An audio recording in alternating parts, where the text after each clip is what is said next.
The day had started like any other, or at least that's what I kept telling myself as I sat in the glass-walled conference room overlooking the Chicago skyline.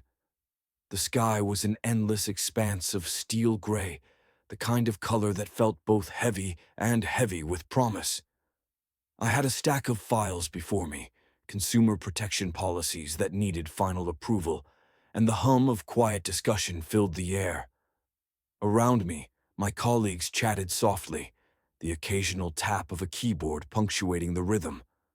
But beneath the surface of this mundane normalcy, my phone vibrated against the polished oak table, slicing through the monotony like a knife. "Jessica," the screen read in bold letters. My heart caught, a flutter of excitement and concern. My daughter's calls were usually a balm for my soul, a connection to the one constant in my life. But this time, there was no cheerful greeting, no easy laughter on the other end. Instead, the voice that came through was unnervingly calm, almost chilling in its steadiness. "Mom," Jessica said. Her voice was low, steady, but carrying an edge I had never heard before. "There's a man pointing a gun at me." The words felt surreal, as if spoken in a dream where everything is distorted and impossible. I froze, the sound of her voice echoing in the hollow space between my ears. I could see the surprised looks on the faces around me, but they were distant, irrelevant. It was just me and her voice now, this steady, terrifying voice. "Where are you? Are you okay?" I managed to say, trying to keep my voice calm even as panic squeezed my chest. "I'm fine," she replied, her tone so composed it was almost unnatural. "Don't worry, I've got this. But Mom, you should come home. Now before this guy becomes the evening news." That last line was like a slap. It wasn't just a warning. It was a promise of impending danger. And it shook me to my core. I stood abruptly, chair scraping back against the floor, drawing startled looks from my coworkers. "Excuse me," I said, voice shaking, clutching my phone as if it were a lifeline. My boss raised an eyebrow but didn't say anything as I rushed out of the room. Every step toward the elevator was heavy with dread. My mind raced. How did it come to this? We had just moved here 2 weeks ago. The neighborhood seemed so quiet, so safe. And now, my daughter was in danger. As I stepped into the elevator, the walls felt like they were closing in. My hands trembled as I dialed 911 on speakerphone. The operator's calm voice, a stark contrast to the chaos erupting inside me. I tried to relay the situation as clearly as possible, but my thoughts were fractured, scattered like leaves in a storm. Driving home was a blur. The city streets transformed from familiar pathways into a gauntlet of worry and fear. I barely registered the red lights, the honking horns, the blur of faces passing by. All I could think about was Jessica, alone and threatened in what was supposed to be our safe new home. Every second stretched painfully, like time itself was mocking me. Memories flooded my mind, Jessica as a little girl, chasing butterflies in the garden, her infectious laughter filling the rooms of our old house. The long talks we shared over cups of hot cocoa, her dreams and fears spilling out under the soft glow of the nightlight. Those moments felt distant now, like echoes from another life. I tried to steady my breathing, to focus on the road, but my thoughts kept circling back. Who was this man? Why was he pointing a gun at my daughter? And most terrifyingly, what did this mean for us now? Oakwood Estates, the place we had chosen to start fresh, to heal, was supposed to be our sanctuary. The glossy brochures promised manicured lawns, quiet streets, and neighbors who looked out for one another.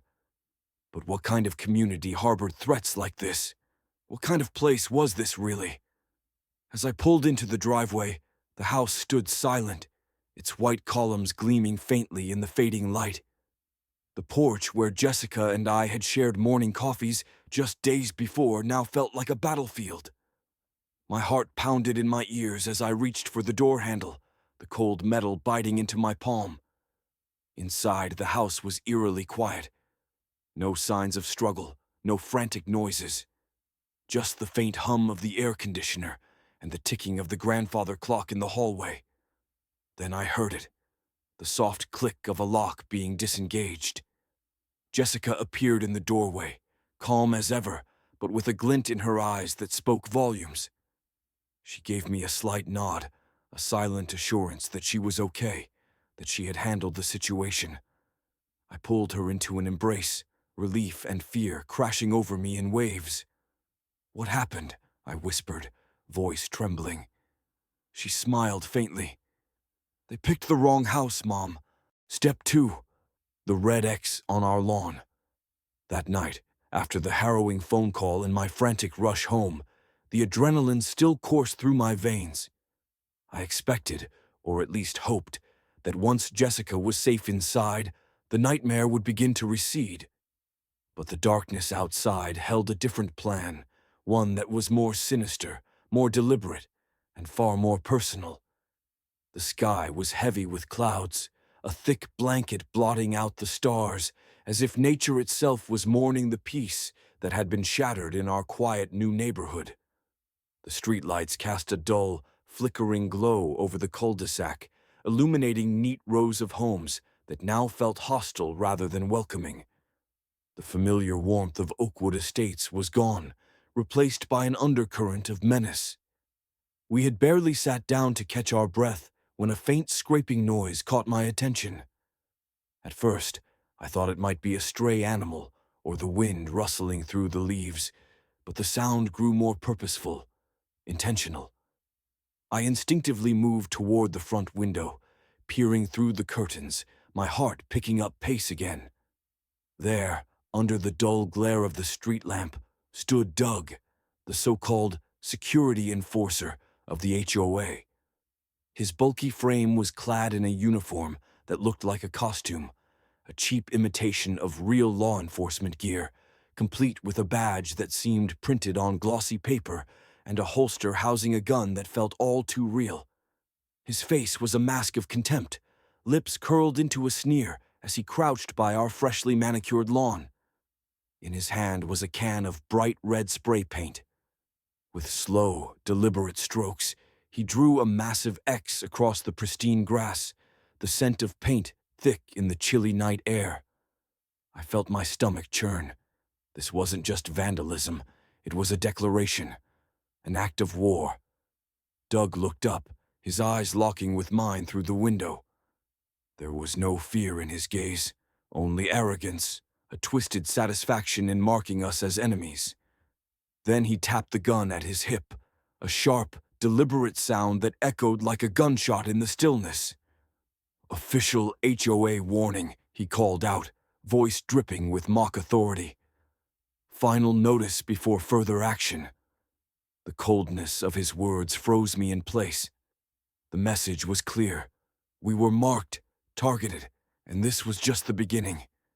Jessica stepped forward, phone already in hand. She didn't hesitate, her years of training kicking in. She began snapping pictures, documenting the violation with a steady hand, her face unreadable, but for the flicker of fierce determination in her eyes.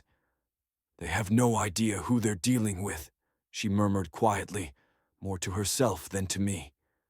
Her words resonated deeply. We weren't just neighbors who had moved into a gated community. We were warriors in a battle we hadn't asked for, but were now fully committed to fighting. That red X was more than a mark on the lawn. It was a symbol of the HOA's tyranny, a warning to us and anyone else who dared resist their iron grip. It was a stark reminder that the promise of peaceful community was a lie. I looked at Jessica and felt a mixture of pride and fear, pride in her strength and fear for what lay ahead. This was no longer about parking fines or petty rules. This was about survival. The night stretched on, filled with a tense silence that was heavier than any shouting or confrontation. We knew the red X was a line drawn in the sand, and crossing it would have consequences. Step 3. The HOA meeting, a masterclass in intimidation. The HOA meeting was set for 7 p.m. sharp in the Oakwood Estates Community Center, an overly polished building that stood like a marble monument to control. It was located at the center of the neighborhood, just a few blocks from our home, surrounded by ornamental hedges trimmed into painfully perfect shapes. The American flag outside waved slowly in the summer breeze, its rhythm too steady, too rehearsed, like everything else in Oakwood Estates. As we walked toward the building that evening, the red X on our lawn still burned in my memory. Jessica walked beside me, calm as ever, but her jaw was set. Her eyes scanned the neighborhood with a quiet alertness. You would think we were walking into a mission briefing, not a neighborhood meeting. But in truth, it was both. From the outside, the community center looked like a country club, a grand entrance with white columns, wide glass doors, and a sign etched in gold that read, Oakwood Estates Homeowners Association, serving with excellence. It should have felt welcoming. Instead, it reminded me of a courthouse where the verdict was already written. Inside, the atmosphere was stifling. Cold, fluorescent lighting buzzed overhead, casting a sterile glow on a room filled with beige chairs arranged in tight, uncomfortable rows. A long table stood at the front of the room like a throne platform, behind which sat the 5 board members of the HOA. At the center sat Richard Connors. He was everything Linda had warned us about, and worse. Stocky, balding, with a permanent scowl and a voice like gravel. He wore a dark blazer too tight for his frame, the badge-shaped HOA pin on his lapel gleaming under the lights. To his right sat Doug, bigger in person than I remembered from the lawn confrontation, his mock security uniform pressed to perfection, a smug smirk playing on his lips. They didn't even try to hide their disdain when we walked in. Richard leaned over to Doug, whispered something, and they both chuckled. I felt the eyes of the room turn toward us, some full of curiosity, others full of apprehension. Fear, even. That was the most heartbreaking part. How many of these residents looked down or away, afraid to make eye contact, afraid to be seen talking to us. We took our seats near the middle, not wanting to sit in the front like challengers, nor in the back like cowards. Jessica's posture was straight, her eyes never leaving Richard. She wasn't angry. She was observant, reading the room like a field analyst. Every gesture, every voice inflection, every glance was catalogued in her mind. The meeting began with forced pleasantries. Richard called the room to order with a wooden gavel, unnecessarily loud, and welcomed everyone with a rehearsed monotone. The agenda was projected on a screen: budget adjustments, lawn maintenance proposals, parking enforcement changes, community wellness initiatives, and, buried innocuously at the bottom, discussion of homeowner violations and rule compliance. That was us. After 20 minutes of droning about garbage bins and garden lights, Richard adjusted his microphone, cleared his throat theatrically, and addressed the final item. We've had some recent incidents involving noncompliance, he began. Some residents have chosen to challenge our guidelines. This kind of behavior threatens the harmony and order we've worked so hard to maintain here in Oakwood Estates. His gaze flicked toward us, and the room went silent. Jessica folded her arms, her expression unreadable. I, on the other hand, leaned forward. It was time. Mr. Connors, I said, standing slowly. I have a few questions about the so-called guidelines you're referring to. A murmur spread through the room like ripples on water. Richard's expression soured. You'll need to schedule a grievance appointment with the board if you'd like to contest a violation, he said sharply. I didn't sit down. The clause in your HOA rulebook, the one that gives the board the right to enter homeowners' property with only 24 hours' notice, is illegal. So is your enforcement of arbitrary fines without due process. And intimidating residents with threats of force. That's not just unethical. It's criminal. Richard flushed. His hands clenched the sides of his podium.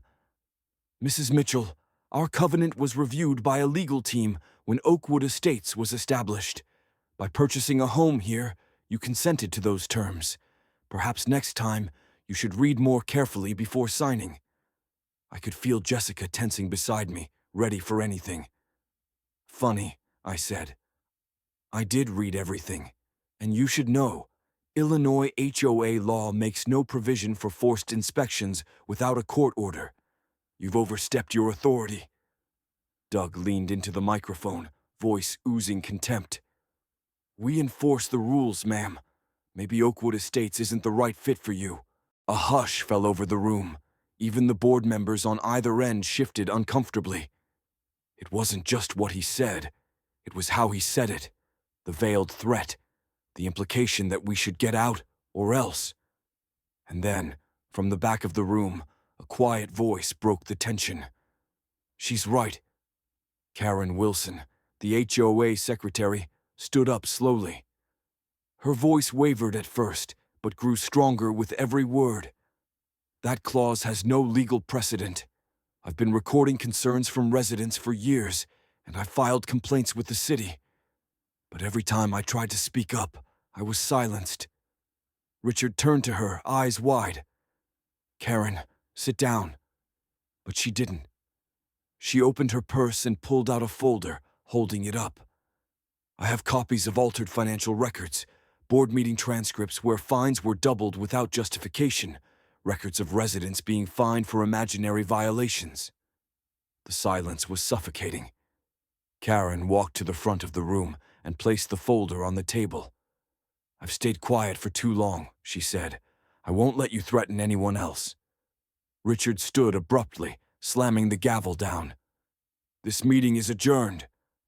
But the damage was done. The room erupted in whispers. A few residents stood up, clapping hesitantly. Then more joined in. By the time we left, Richard was storming out the back door, Doug following behind, red-faced and muttering to himself. We walked out into the cool evening air, not triumphant but resolute. The tides were turning. The fear that had once ruled Oakwood Estates was breaking apart like a crumbling dam. And it all started with a single illegal rule, and the decision to stand up against it. Step 4, the breaking point, expanded. It didn't take long after the HOA meeting for the retaliation to begin. In fact, it started the very next morning. At 6:42 a.m., as the sun was just beginning to pour golden light across the slats of our living room blinds, I opened the front door to grab the newspaper and found a bright orange envelope taped to it. Official HOA letterhead, bolded, violation notice at the top. Inside was a printed form, cold and impersonal, accusing us of hosting an unauthorized gathering on the previous weekend. The fine? $5,000. I laughed out loud, not because it was funny, but because the absurdity had finally reached the level of satire. The so-called gathering had been me and Jessica sitting on the front porch with two neighbors, Karen and Michael, sipping coffee and chatting about lawn care. There had been no music, no barbecue, no guests outside the community. Just 4 adults enjoying a quiet Sunday morning on private property. But apparently, in Oakwood Estates, that was rebellion. I stormed back inside and slammed the notice on the kitchen island. Jessica looked up from her laptop, eyes narrowing as she scanned it. They're testing how far they can push, she said calmly, her fingers already flying across the keys. They want us to snap, to break protocol, but we won't. Within hours, the fine was followed by another surprise. A digital notice appeared in my HOA portal, an added monthly charge of $200 labeled Enhanced Security Assessment. Enhanced security for what? I muttered as I clicked through the breakdown. It was vague, filled with buzzwords like community stabilization, officer readiness, and response infrastructure. No approval vote, no resident notice, just an arbitrary tax imposed by the very people threatening us. Over the next several days, the pressure escalated with terrifying creativity. Jessica began to call it psychological terrorism by bureaucracy. The next morning, we discovered that every flower bed in our front yard had been dug up during the night. Our tulips, the rose bushes Jessica had helped me plant just last week, gone. The soil was torn and raw, as though the garden had been gutted in anger. A small paper sign had been placed where the peonies used to bloom. Non-compliant landscaping. HOA will restore upon resignation of property owner. It wasn't just vandalism anymore. It was a hostage situation. They were holding our property ransom. Then came the threats, subtle but unmistakable. A new spray-painted message appeared on the driver's side of my car. "You're next." It was red, like the X on the lawn, and this time the letters dripped as if bleeding. I filed a police report. The officer who came was sympathetic, but his hands were tied. "They're good at staying just inside the law," he told me, shaking his head as he snapped photos of the graffiti. "Unless you catch them in the act, it's just another he said, she said. And if it's the HOA, they're a private governing body." He looked around nervously, lowering his voice. "You're not the first resident to report this kind of thing. Just be careful, Ms. Mitchell." Jessica installed new cameras that night. Infrared, motion sensing, high-definition feeds covering every angle of the property. But even she couldn't hide the flicker of concern in her eyes. "This isn't just power tripping anymore," she said. "This is organized harassment. Strategic. They're trying to make you fear your own home." It worked. I couldn't sleep. Every creak of the floorboards, every passing car outside, made my chest tighten. I found myself double-checking the locks, peeking through blinds, listening for footsteps on the porch. That's when I realized I was being watched. It started with a drone, small, black, silent, hovering above our backyard one afternoon. At first, I thought it belonged to a neighbor's kid, but when Jessica reviewed the footage later, she traced its flight pattern. It wasn't random. It was scouting, recording angles of our windows, our patio, even zooming in on our kitchen door. 2 days later, I received another fine. $1,000 for unauthorized drone interference. That's when Karen came forward. She appeared at our door one evening, visibly shaking, holding a flash drive clenched in her hand like it weighed 1,000 pounds. Jessica let her in without a word. We made tea, sat her down, and listened as she unburdened herself. "I've been documenting it all for over 3 years," she whispered. "At first, I just thought it was Richard skimming a little off the top. But then, families started moving out. Not voluntarily. They were pressured, threatened.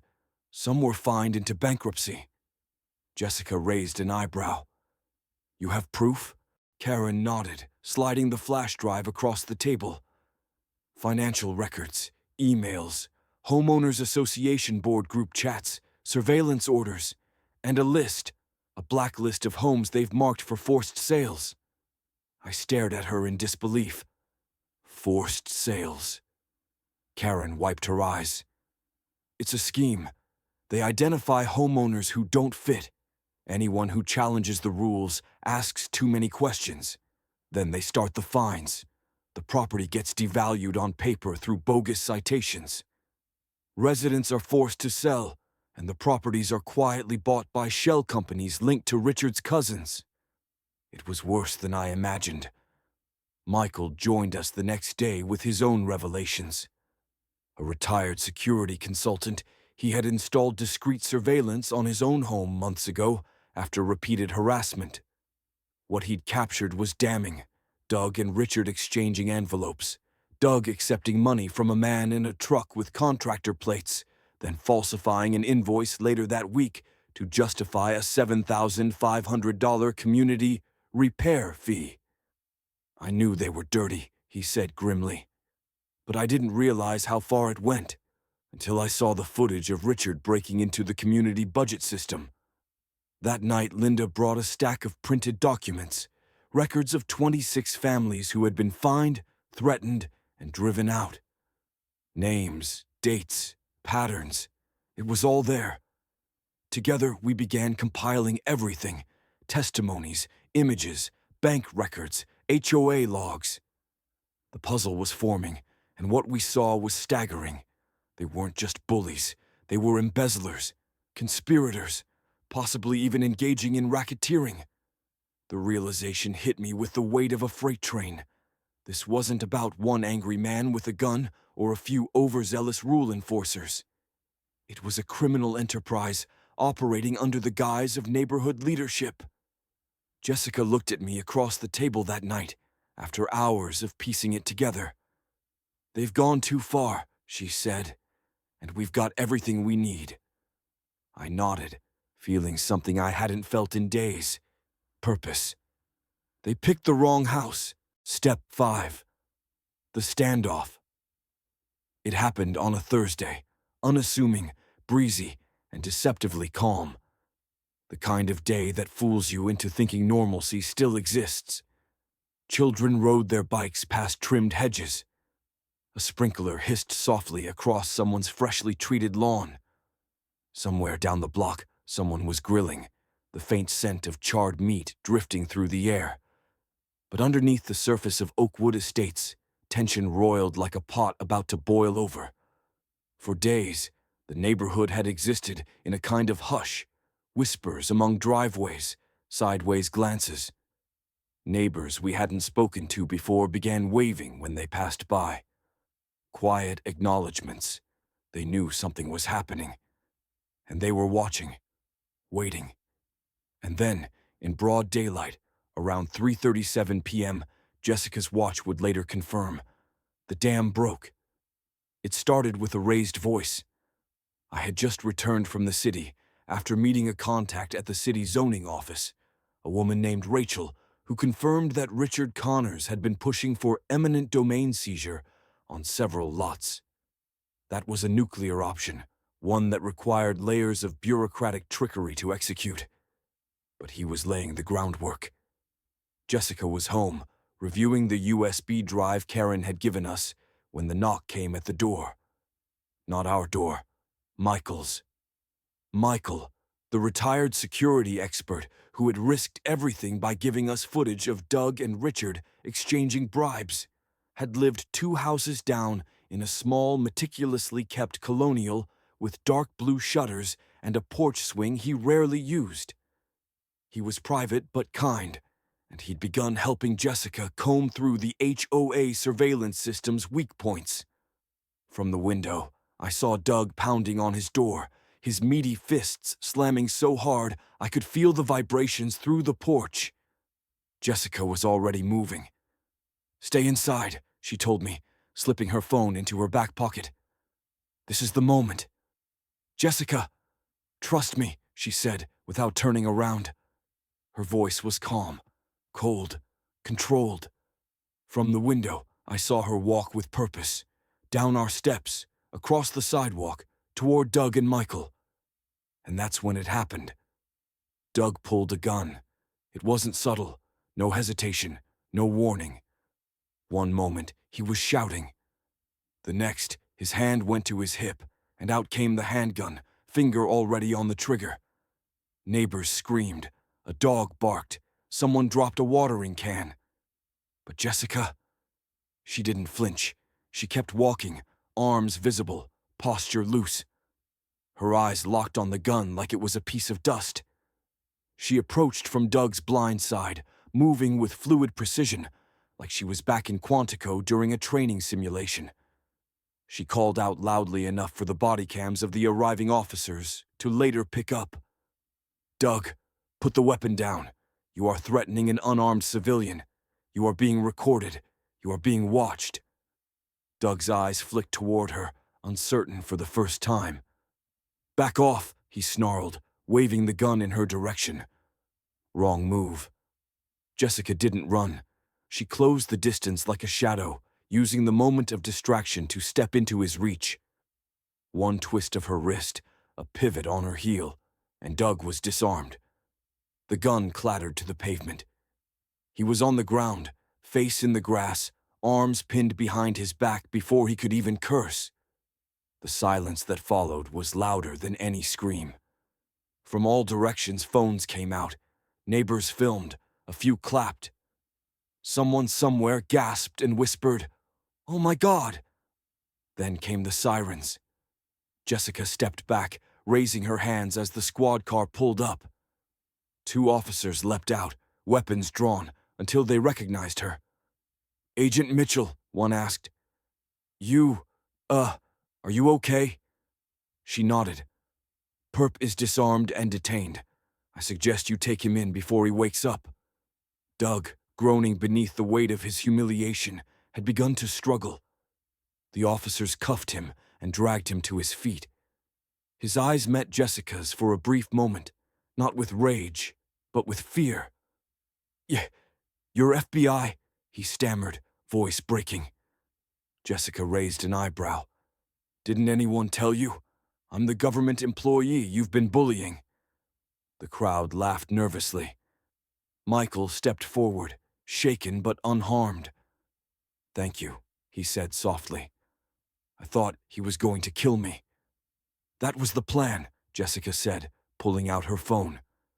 "But he'll be spending tonight in a federal holding cell instead."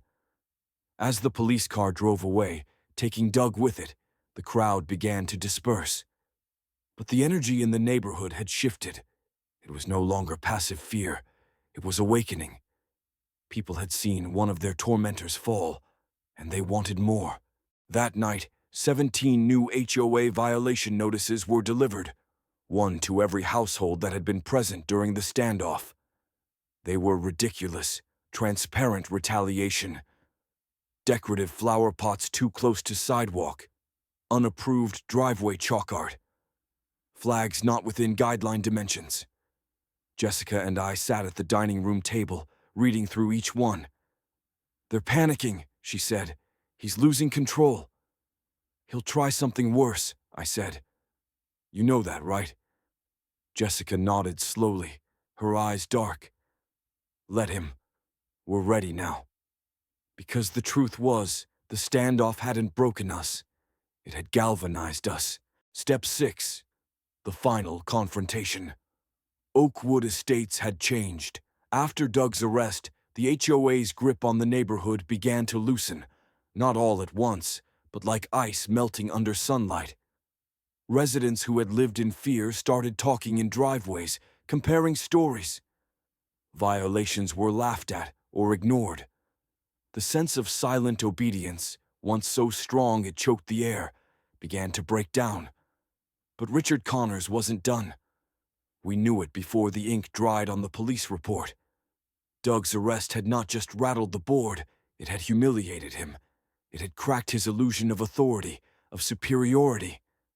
And men like Richard didn't fade quietly into irrelevance.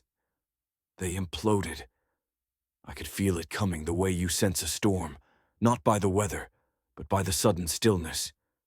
The way birds go quiet, the way your breath gets heavy for no reason. That eerie pause before everything breaks. It came 3 nights later, just past midnight. I had been sleeping lightly. Ever since the standoff, my body existed in a state of alertness. I heard every creak, every branch brushing against the house.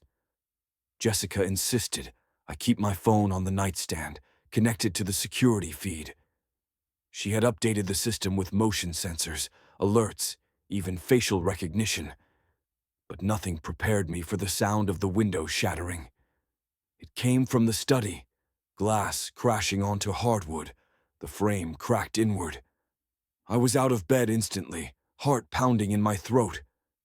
Before I could even grab my phone, I heard the unmistakable sound of boots on floorboards. He was inside. Jessica was faster. Dressed in black joggers and a fitted tactical shirt, she moved like lightning from the hallway, already holding the steel baton she kept near her bed.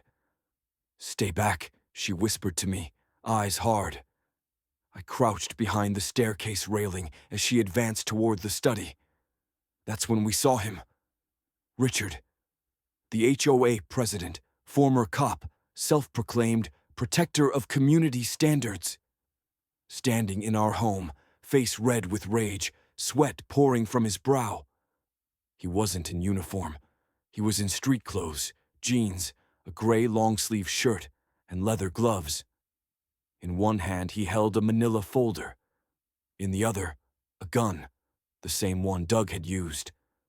But this time no crowd was watching, no neighbors, no cameras. He thought he was invisible again, a ghost of power sneaking in under the cover of night to reclaim control. "Sit down," he barked, pointing the gun at Jessica. She didn't flinch. "You break into our home and give orders? That's bold, even for you." His voice shook. "You think this is a game? You think you've won?" "You're already finished, Richard," she said calmly.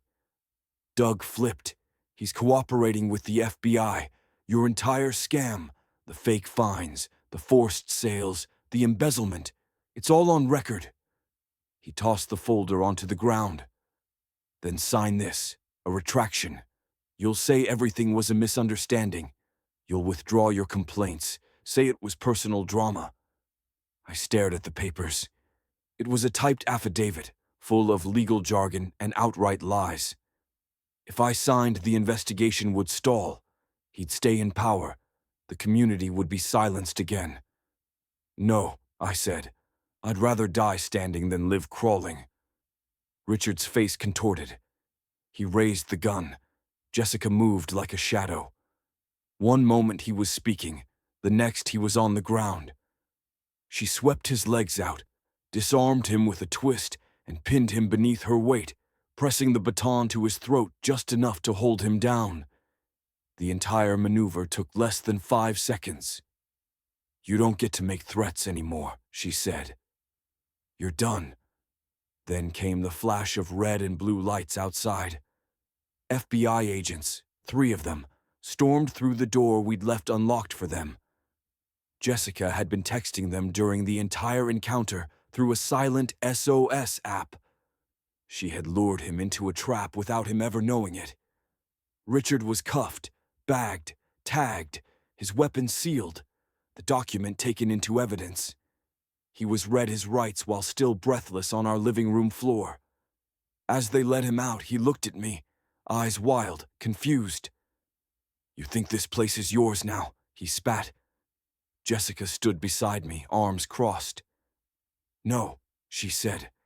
"It belongs to the people who live here, and we're taking it back." The news broke within hours. Corrupt HOA president arrested for racketeering, extortion, and attempted home invasion. FBI busts multi-year. Scam in gated suburban community. Whistleblower mother and FBI agent daughter bring down tyrant. The neighborhood was buzzing. Reporters came. Camera crews parked outside the gates. Karen, Michael, Linda, each of them gave statements. Residents lined up to share their stories. The federal case would take time, but the damage was done. In the days that followed, the HOA board was dissolved under emergency order. A temporary oversight committee was formed by residents. Transparent elections were planned. Legal consultants were brought in to revise the entire covenant from scratch. And as for the red X that had once stained our lawn, we dug up the grass and replaced it with a flower bed, lilies and sunflowers. At the center, we placed a wooden sign carved by a neighbor who had once lived in fear. It read, "This home is protected by people who don't back down. Step 7, the aftermath. Justice is a strange thing. You imagine it will come like a thunderclap, loud, unmistakable, and final. A gavel slamming, a jail cell closing. A villain finally silenced. But when it finally arrives, it's quieter than you expect, quieter than you think it deserves to be. For Oakwood Estates, justice didn't come in one moment. It came in thousands of small ones. The first came 3 days after Richard Connors was hauled out of our living room in cuffs. It was just after dawn, and I found Karen standing in our yard, crying, not with sorrow, but with a kind of relief that made her shoulders tremble. She told me she'd slept through the night for the first time in over a year.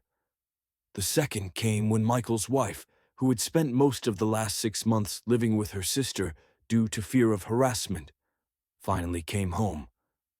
She pulled into the driveway in a tan SUV and stood in the yard just staring at her house. That afternoon, she baked banana bread and delivered a warm loaf to every home on the street.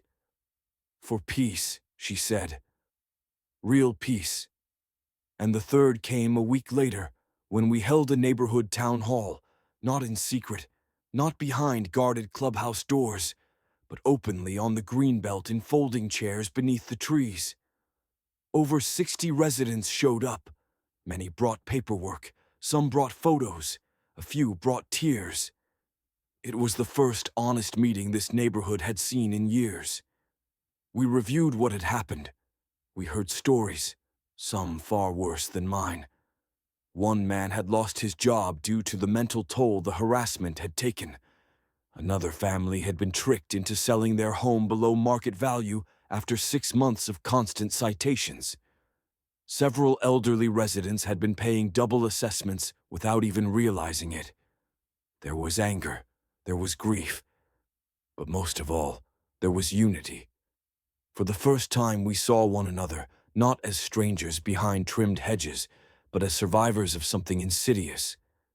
And from that recognition came something stronger than any board decree: solidarity. The legal fallout.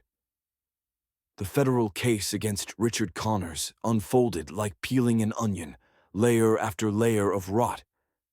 Investigators found fake contractor companies tied to his brother-in-law, kickbacks, forged receipts, entire bank accounts in the names of deceased relatives.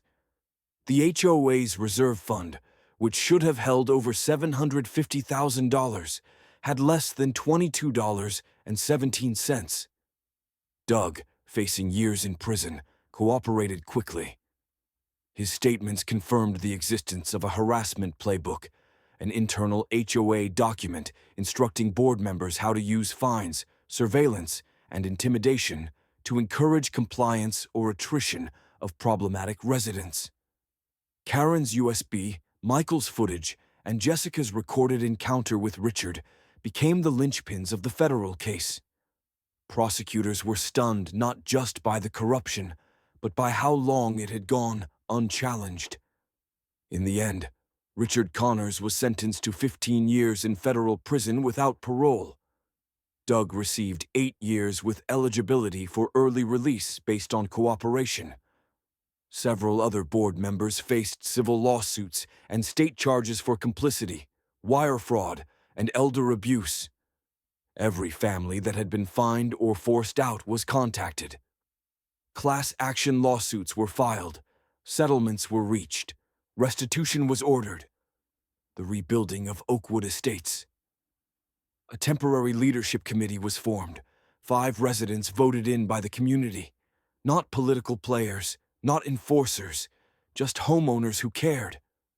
I was asked to serve on it, but declined. My job was done. It was time for others to lead. The HOA covenants were rewritten from the ground up, with legal oversight, community input, and a commitment to fairness.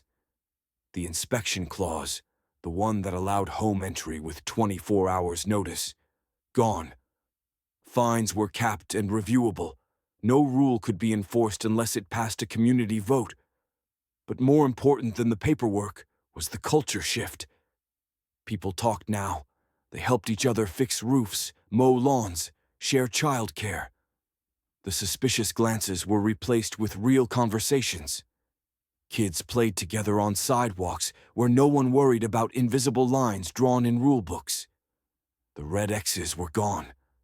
In their place, gardens, benches, wind chimes, laughter. Jessica's impact and departure. My daughter, my warrior, stayed with me for another 3 months while the case progressed. During that time, she quietly became a legend in the neighborhood. People stopped her at the corner store to shake her hand. A group of teenagers made a TikTok edit of her flipping Doug during the standoff. It got 500,000 views in 2 days. But she never bragged. That wasn't her way. She spent her mornings jogging through the neighborhood and her evenings helping residents file claims against the old HOA. She met with FBI liaison officers, helped draft affidavits, made sure no one got left behind. And then one day, just like that, she packed her bag and said she had to go. Back to her life, back to the field. "I'm not the hero," she told me. "You are. You stayed. You fought. You lived here while they tried to break you." "But I would have broken without you," I said. She smiled. "We're better together, Mom, but you're strong on your own." She left me with 2 things: a thumb drive with every piece of evidence she'd collected, just in case, and a small bronze plaque she'd commissioned from a local shop. I hung it next to the front door. It reads, "This home survived tyranny. It now thrives in truth." My new normal. It's been a year since that night. I still live in Oakwood Estates. I still drink my coffee on the front porch. But everything is different. I'm no longer Sarah Mitchell, the newly divorced woman looking for peace. I'm Sarah Mitchell, the woman who helped bring down a criminal HOA, stood her ground, and built something better in its place. I now teach community law at a local college. Once a month, I host a free legal workshop for homeowners dealing with HOA abuse. People come from other neighborhoods, even other towns, to talk, to share, to arm themselves with knowledge. Sometimes I get messages from strangers.